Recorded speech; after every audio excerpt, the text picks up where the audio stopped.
been hidden.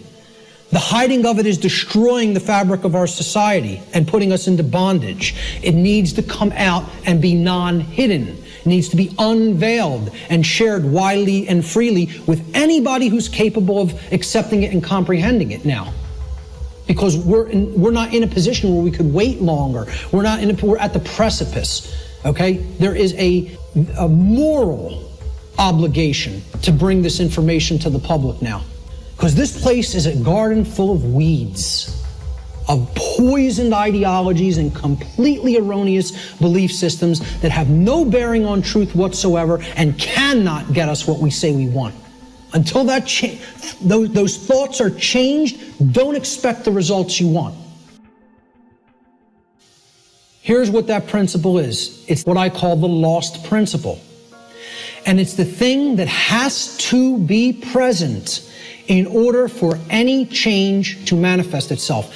And it is not what most people think of it as. Even when I tell you what this is, I guarantee you there will be an inaccurate connotative meaning for what people think this means, okay?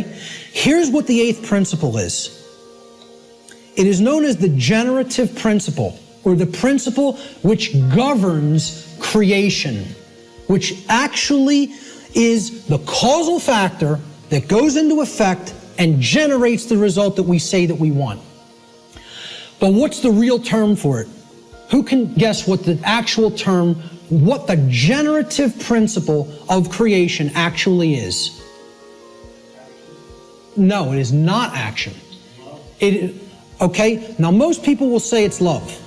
I want to distinguish it from the concept of love, okay? The generative principle is care.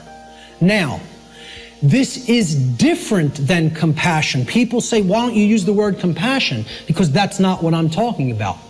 It is a different concept than compassion, or even what I would describe as love. Care, all uppercase care. Distinguish this from care with a lowercase c, okay? This means, what are you giving attention and helping to grow? What are you focusing upon? Because what you're focusing upon, that's what's ultimately getting generated, getting created, and growing. And this doesn't mean be ignorant of what's going on in the world and don't look at anything that's negative because you're going to feed that and give power to it. That's not what it means. Okay? That means, you know what you're feeding? In that instance, if you want to do that, you're feeding ignorance. And that's what's going to grow. It's the exact opposite that the New Agers want you to believe that it is. By ignoring the negative, you are ensuring that more of it occurs. You are fueling it by ignorance, ensuring that it grows and takes over. Okay? What care has to be looked at here as is, this is what you're giving your energy to. This is what you're focused upon.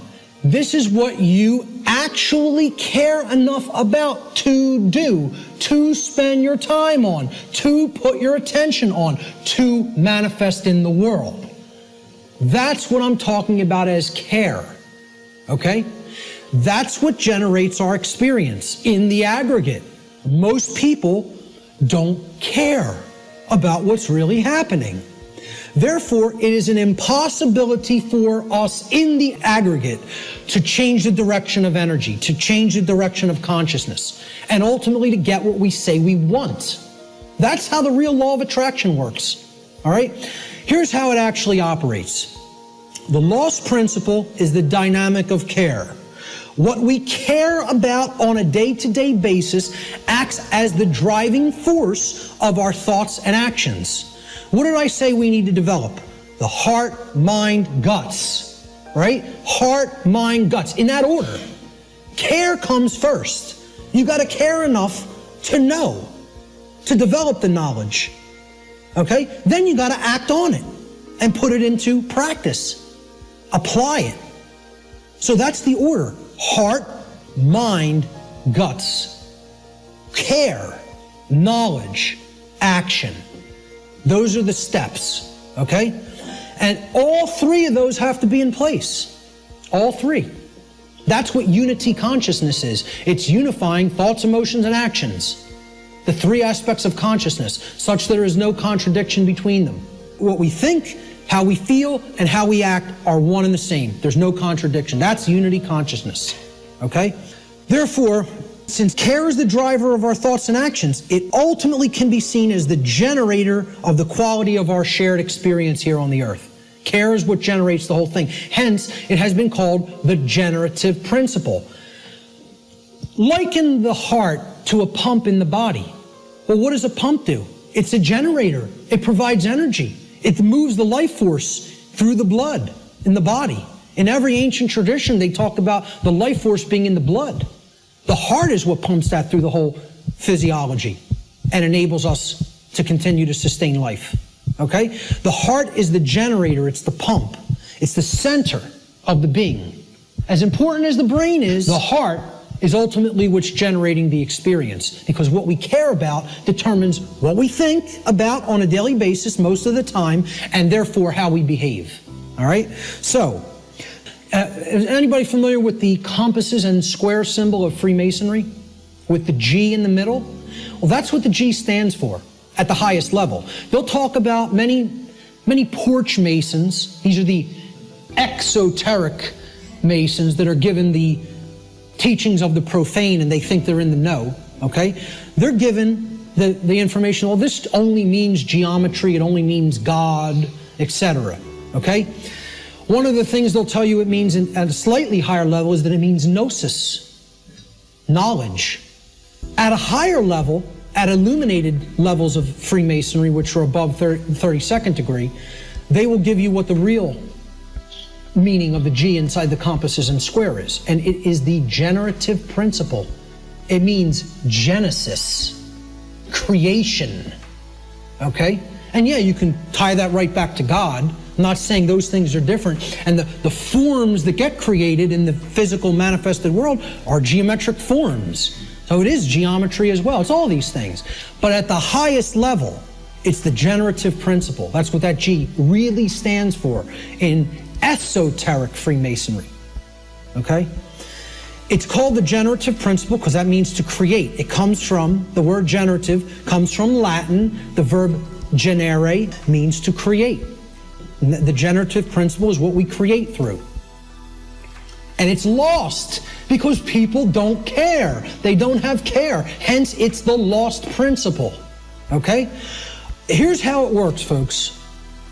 What we care enough to put our will behind. Okay? So again, heart, mind, guts. Guts is the will, the action, the masculine principle.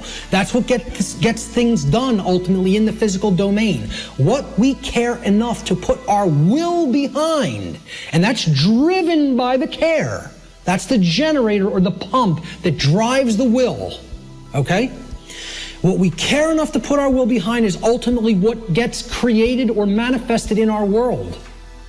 The world is the way that it is because most people do not care enough, even if they say, they pay lip service, okay, and say that they want things to be different.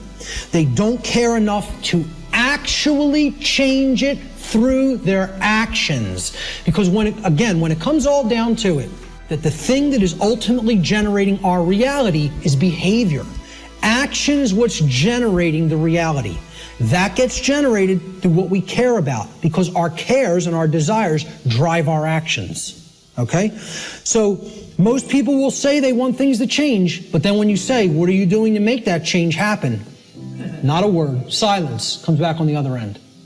They don't care enough to change it through their actions. That's what the generative or lost principle is about. And until that principle is regained and people get out of their laziness, and if people are going to make real change happen, the idea that it can be done without taking actual real-world action has to be purged from human consciousness.